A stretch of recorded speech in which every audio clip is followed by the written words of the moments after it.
Welcome to Moments with Marianne. This is your host, Marianne Pastana. And we're here today with special guest, Sia-Lanu Estrella, who's here to share with us living life as sacred. Are you living your life as a sacred practice? Well, today we're going to cover just that. Sia-Lanu Estrella has transformed countless lives through her profound insights and empowering guidance. Her journey from the corporate world to becoming an author of the best-selling series, The Rainbow Tablets, her work as a sacred embodiment mentor and host of the Live Your Highest Expression podcast is nothing short of inspiring. She worked 70-hour weeks in senior corporate roles for almost a decade until her health went into crisis and her chronic illness became unmanageable. In search for a cure, she traveled to Peru and worked with indigenous practices. Through the journey within, she not only healed herself, but also stepped into a new fulfilling career supporting others to live their highest expression. So welcome to the show, Sia-Lanu Estrella. Thank you so much for having me. I am so intrigued how you went from a corporate setting to following your heart in spirituality. Yeah, it was quite a big journey. I think like most of us, I was quite connected as a child. I actually had quite a lot of abilities open, and I really felt that I wanted to do something different in the world. But my parents, bless their hearts, were quite traditional. They were European and had very strong ideas about what my dad would call a real career. Very much following, I guess, what was expected of me. I ended up in the corporate world in top advertising agencies in Australia, and then moving across into marketing roles in financial services. And, as much as I was ticking all of the boxes of success, I had the Waterview apartment in one of the most expensive areas in Sydney. By the time I was 25, I was earning six figures. I was in senior roles. I was ticking all the right boxes, but it was kind of like the further I went down that track, the more hollow I felt inside. And to match that, my health really started deteriorating more and more. And it just kind of got to the point where I couldn't deny my truth anymore. And I actually remember the exact turning point. I was at an advertising agency. I was already a senior account director, and we'd just won a big pitch. And they offered me the group account director role. I think I was 20, probably about 27 at the time. And it's as high as you can go before being general manager. It's most people's dream. And I left work that day with such a knot in my stomach and a sense of impending doom. And I actually threw up in the gutter. And I thought, this is not the way that you would normally react to a promotion. And I realized that I just couldn't go down that path of ignoring my truth anymore. So that was the real turning point for me. So how did you find a path towards healing and towards the path you are now then? Yeah, I would say it was a journey of unfolding. I don't want to say it was a long journey. I mean, it was, I guess, if you look at terms of years, but I had to undo a lot of conditioning. I think so many of us, we grow up with social conditioning, cultural conditioning. Some people have religious conditioning, familial conditioning. So there's a lot to unravel. And I also had a lot to heal. And so the first thing I did was I resigned from my role and I moved across to marketing at an amazing children's charity, so that I at least felt like I was using my skills to make a difference in the world. And I mean, I took a $30,000 pay cut at that time, which back then that was a lot of money. But the joy that it brought me to be doing something with my skills that I felt passionate about was one step to healing. And then the rest of it was really starting to follow what I would call the whispers of the heart, or following the breadcrumbs. I started to go deeper into meditation. I started training in different modalities. I'm trained in sound healing, in yoga, in shamanic practitioner work, just kind of exploring and following those impulses of the heart. But the biggest one had always been for me this draw to Peru. I had always felt very drawn to Peru from the time that I was about 13 years old. I said I was going to live on a mountaintop in Peru. And as an adult, I started going about every year and a half. I would go for anything from 2 to 4 months, taking time off work to go. And I would always come back saying I was going to move there. But you come back to what people refer to as real life, and it just seems unrealistic. And then there was pressure from my family to stay. And it kind of got to the point where I realized I really had to answer my calling. And it might sound strange, but there's a very, very sacred mountain in Cusco. It's the most sacred. They call the mountain spirits apus. It's the most sacred apu in the Cusco region.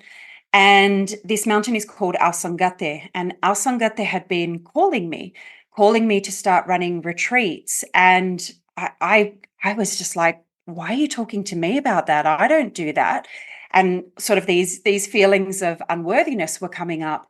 And the mountain was very persistent. And so after about 4 months, I said, okay, I will do it, but you have to help me with everything. I'm putting my full trust in the universe and my full trust in saying yes to this. And it was so incredible. I only ran it, my first retreat was only 6 people. I kept it quite small. That was the amount that I had set, and I got the 6 people, but I wanted to keep it small because it was my first retreat that I was running. And it was so incredible and powerful. And we ended up at Al Sangate on my birthday. And I said to the mountain, okay, what wisdom do you have for me? And the mountain said to me, you need to move to Peru. And I was like, well, I mean, that time's gone. I've just bought a new car and I have a dog and I've now got a fantastic job and all of these kind of things that we think are in the way. And the mountain just kept saying for days, you need to move to Peru. And so on the fourth day, I just said yes. I said yes, having no idea what I was stepping into. And I went back to Australia. I gave 3 months notice at my job because I was in quite a senior role and wanted to give them time to find a suitable replacement. I sold my apartment, sold my car, found the most perfect, amazing family for my dog. And I moved to Peru with nothing but 2 bags and just this willingness to follow the innate wisdom of my soul. Now, how impressive is that? And you have such a remarkable story, and I'm so impressed with it. I know you talk to people about what it means to live life as sacred, and I'd love for you to share that with us. Yeah, this was a big thing. I feel it was really life-changing for me because I think so many of us who grow up in modern society, we grow up with a lot of disconnection without even knowing that we're disconnected. We don't think of the land as consciousness. We don't think of the mountains as consciousness or the elements. We sort of even don't necessarily have that much connection with ourselves. Even if we meditate a little bit, it's that depth of connection, because so much of what has been drilled into us growing up has been about external validation. It's been about getting the high grades, getting into the right university, getting the promotions, buying the first house, buying the second house. It's all about these external milestones. And I think so many of us, we feel that something is not aligned. We feel that there's something more than kind of the hamster wheel, but we don't know how to connect with it. And I guess the big breakthrough for me was learning connection through ceremony and through the sacred. And I actually remember, gosh, when I was about 25, one of my mentors at the time had mentioned about ceremony, and I think I was quite arrogant at that time. I thought, well, I don't need ceremony. My abilities are quite open. You know, I had a very strong intuition, even though I probably wasn't following at that time. But I was very headstrong. I was very stubborn, and I didn't see the point in ceremony. And I think that's just because I was in such disconnection and fragmentation. You know, we're taught to multitask all the time, so our energy is always fragmented. And moving to Peru, it really taught me how to come back into that connection within myself, come back into that, what I call sacred co-creation, which is where we start to realize that we are working together with the lands and together with the stars and our guides and our team, and that we actually create our reality. So ceremony isn't, it isn't just about the sake of ritual. It's ceremony is more about the pathway to the heart, the pathway back to connection, the pathway into the deeper weaving with these other energies. So I, as I'm sure you know, I'm an author, and my first book was the Rainbow Tablets Journey Back to Wholeness. But in June, I'll be releasing my third book, which is the Rainbow Tablets Abundance and Sacred Co-Creation. And it's something I'm so passionate about because I've seen for myself how much we create our reality through the way that we connect with the lands around us. And I'd actually love to share a story, if that's okay, around how I created a miracle to see my dad. Oh, yes, I'd love to hear that. So this is probably for me the most profound expression of what is possible. When I was about to release my first Rainbow Tablets book, I was called, because I do work so deeply with the lands, I was called to go to Uluru in Australia. It's the most sacred site in Australia, and to ask the ancestors for permission to release this cosmic remembering. These are channeled books restoring cosmic wisdom to really awaken our power and our remembering within ourselves, this sovereignty and divinity. So I went out there and I received the blessings. I had also, as part of this, I had been to Egypt and Peru and sat in ceremony there to receive the blessings. And on my last day in Uluru, I was just sort of channeling some messages from the ancestors there. And I closed my journal and I said, thank you. And I got up to leave, and one of the grandmothers stepped forward and she said, there's one more thing you should know before you leave. And I said, what is that? And she said, this time home will be the last time you see one of your parents. Wow. Well, on that note, we are going to pause here for a quick break. We've been speaking with Sia-Lanu Estrella in regards to living life as sacred. We'll be right back after these messages from our sponsors. Are you a coffee lover who wants to make a difference? Look no further than Fire Department Coffee, a veteran-owned business that gives back to support first responders in need. Each batch of coffee is freshly roasted right here in the USA by a dedicated team of first responders and coffee experts. So when you enjoy a cup of Fire Department coffee, you're not only drinking high-quality coffee, you're supporting members of your community. Start your day with a coffee that gives back. Visit firedepartmentcoffee.com. That's fire, D-E-P-T, coffee.com. Hey, pay attention, everybody. Amy Vaughn and myself, Dutch Mendenhall, are hosting an event. Have you ever felt like the wealthiest in America play by a different rule book? Even if you earn well, make money, invest wisely, educate yourself, there is an invisible barrier. It separates you from the financial security enjoyed by America's elite. The economic landscape changes every day. The wealthy elite know how to stay ahead of it because we play by a different rule book. At Invest Well Summit, we'll share all the plays, and we're making it to win. Spots are going to sell out fast at InvestWell Summit, so get your butt to investwellsummit.com and secure your seat now. There comes a moment when you realize you're somewhere special, when you discover that each beautiful creature that you see has been rescued from a life of absolute horror and brought to this incredibly free place. Here's where their lives were forever changed, and where yours will as well. Discover over 500 tigers, bears, and lions at the brand new visitor center at the Wild Animal Sanctuary just outside Denver. For more information, visit wildanimalsanctuary.org. Discover true freedom at the Wild Animal Sanctuary. Internationally recognized and award-winning author Judy Goodman works and teaches outside the box of limited thinking. Working with people from every walk of life, her goal is to empower you to be the best you can be, no matter what the challenge is. Born with the gift of seeing beyond our normal vision, she has an extraordinary gift of working with every challenge. Teaching beyond conventional wisdom, her work is described as life-changing. Visit judygoodman.com. That's judygoodman.com.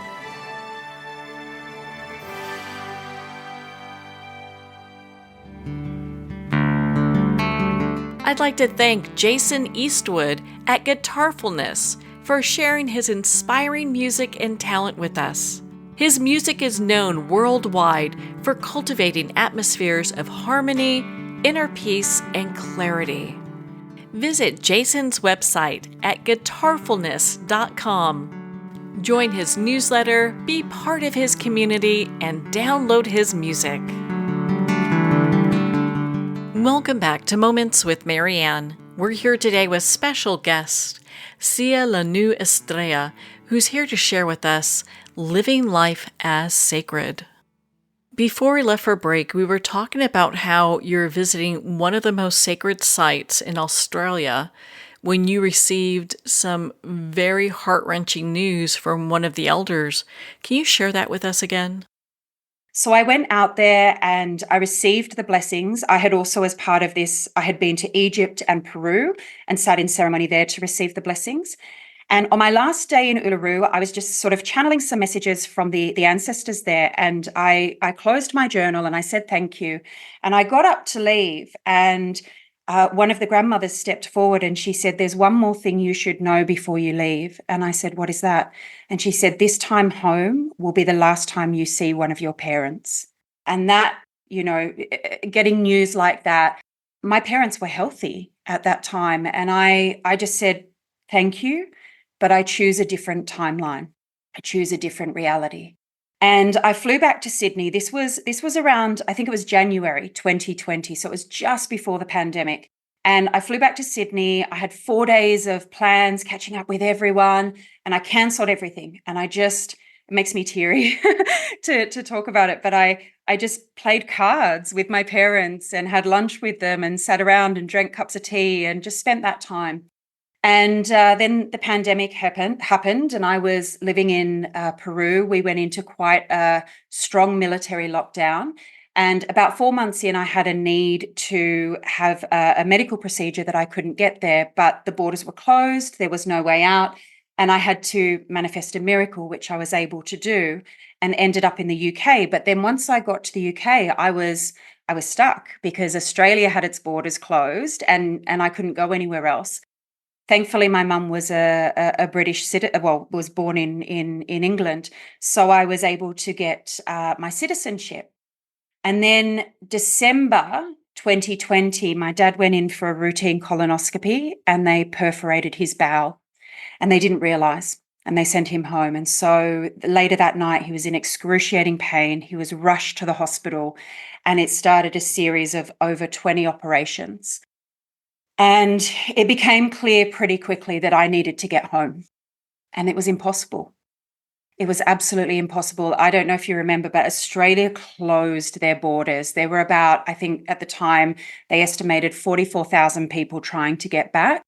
And I booked a commercial flight, it got cancelled. I booked a second flight, it got cancelled. I booked a third flight and it got cancelled. And this was over the period of about 6 weeks. And by this time, it was really not looking good for my dad. And when I had to tell him that my third flight had been cancelled, it just looked like his soul had been crushed. And I said to him, Dad, don't give up on me. You know the magic I work with. You know that I don't play by the limitations or the rules. I'm coming.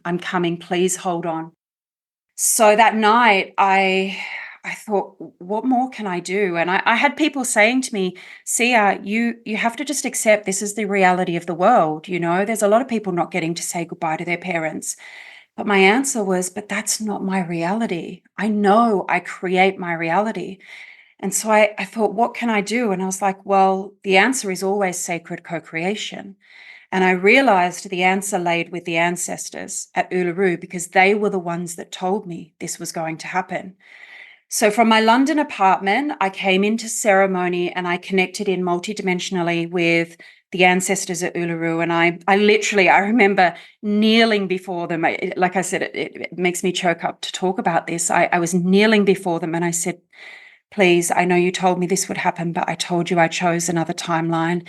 And I'm asking if there's any way you can help me to get home to see my dad. I need you to open the pathway. And I said, if there's anything that you need me to do, I'm so happy to be in service as long as it's for my highest good and the highest good of all. And they said, well, actually, there's some higher frequency codes that we need you to anchor on Earth. And I said, absolutely, I'll do it. And it was about a 10-hour process. It was a very intense transmission that I anchored into the Earth. And then I went to bed exhausted that night. And the next morning, I woke up to an email from the Australian government saying I had a flight home. And I had been on that list for 7.5 months. 7.5 months, not a single communication. And then after I came into that sacred co-creation of working with the ancestors, working with the lands, working with my star family to open up the pathway, there it was. And at this time, my dad was actually in a coma. And I said to my mum, hold the phone up to his ear. And I said, Dad, I'm coming home. It's a government flight. It won't be cancelled. They don't cancel government flights. I'm coming home. I need you to hold on. And we saw his eyelids flitter, and then a tear went down his cheek. I made it home. And by the time I got home, he was actually out of the coma. Well, I had to spend 14 days in the quarantine center. And again, we weren't sure if he was going to be able to hold on. But by the time I got out of quarantine, and again, the whole time I was working with the lands and the ancestors, he was awake, he was sitting up, and I got 3 beautiful weeks of being able to play cards with him and laugh with him. And I got to have that final hug. I had to rush back at very short notice because my flight back got cancelled and they started closing all the borders again. So I had to fly out through Singapore because it was the only place left open. And I will never, ever, ever forget that last hug from my dad. Well, thank you for sharing that with us. Just a beautiful story and example about how we really are co-creating and choosing our own paths forward. Yeah, and I think this is the big thing is we get so, I guess we're so used to the way that things are, and I guess what I would call the 3D illusion. And this is what living life as sacred has done for me. It has brought me back to the truth of who we are, the truth of what's possible. And this is when you realize that there are no limits. All of these limits that we perceive, it's because of the framework that we've been conditioned into. And as we start to open up to more of the truth of who we are, we start to shed that conditioning, we start to heal our trauma, we start to awaken our beautiful cosmic nature, all of a sudden life becomes incredibly magical, and we realize that magic and miracles is the true reality. And yes, it takes embodiment. It's not something that just happens automatically. It's something that we choose and we cultivate for ourselves, and it's an active embodiment process. But it's completely different to what we've been, I guess, led to believe that life is. Well, I know that we're going to get together and talk again when your new book comes out. Where can our listeners connect with you and be part of your community and learn more about your work? Yeah, absolutely. So my first 2 books, The Rainbow Tablets Journey Back to Wholeness and The Rainbow Tablets Divine Union and Sacred Sexuality, they're both available through my website, which is Sia-Lanu Estrella.com. And I also have a podcast called Live Your Highest Expression. So I would just say, even just the simple thing of reading the books, it awakens a deep remembering within us. And it's such a gift to ourselves when we give ourselves that permission. And I guess if I were to reflect on my journey, there would be kind of, 5 biggest lessons. So I think the first one is that we're always being guided towards our heart's and soul's greatest desire. I think we get a lot of messages. I knew those stirrings of my heart. I knew where I was being guided to, but I think sometimes our conditioning, our ego, our minds get in the way, but our hearts and our soul will always be there trying to guide us to the truth of what we came here to do. And so just starting to listen to the whispers of the heart.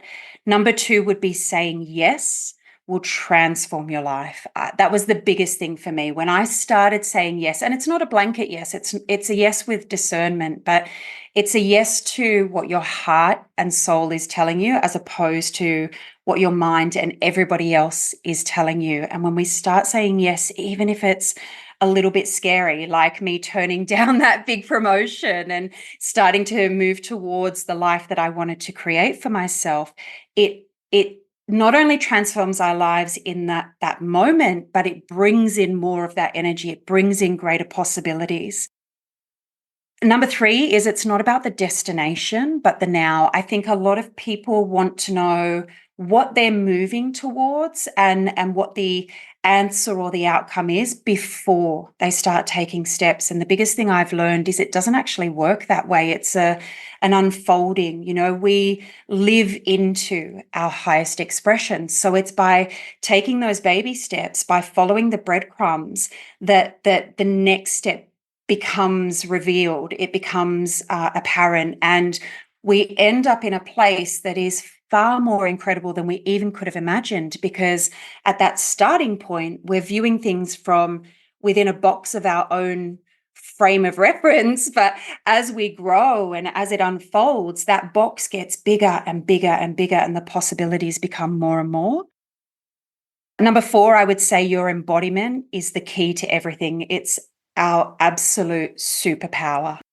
We are the change in the world. We are the ones that bring what we want to see in the world. And as I said, embodiment is an active process. So while I also talk about living life as sacred, I also share a lot about coming into our multidimensional mastery and sacred embodiment, because that's the biggest power that we have.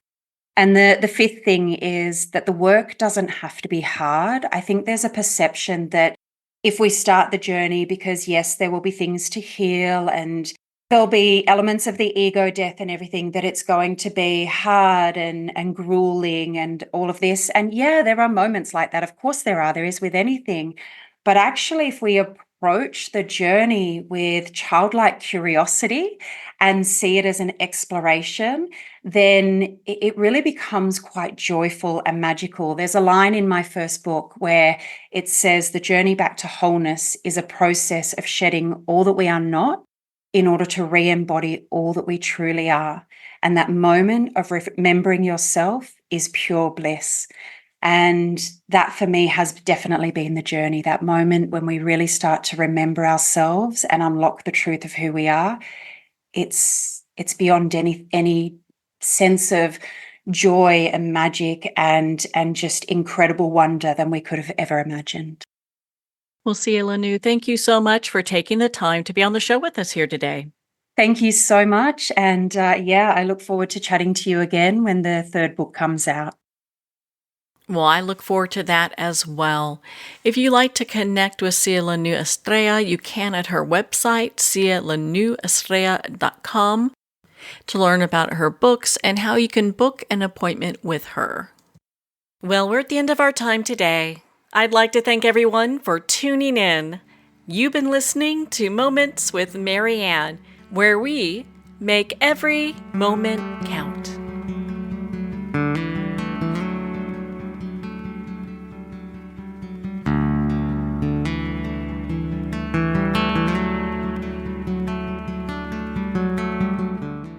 In a single moment, your life can change. Moments with Marianne is a transformative hour that covers an endless array of topics with the best of the best. Her guests are leaders in their fields, ranging from inspirational authors, top industry leaders, and business and spiritual entrepreneurs. Each guest is gifted and a true visionary, a recognized leader in her own work, and while teaching others to develop, refocus, and grow, Marianne will bring the best guest and sometimes a special surprise. Don't miss this. You never know just which moment will change your life forever. Make sure to tune in and visit momentswithmarianne.com for more information.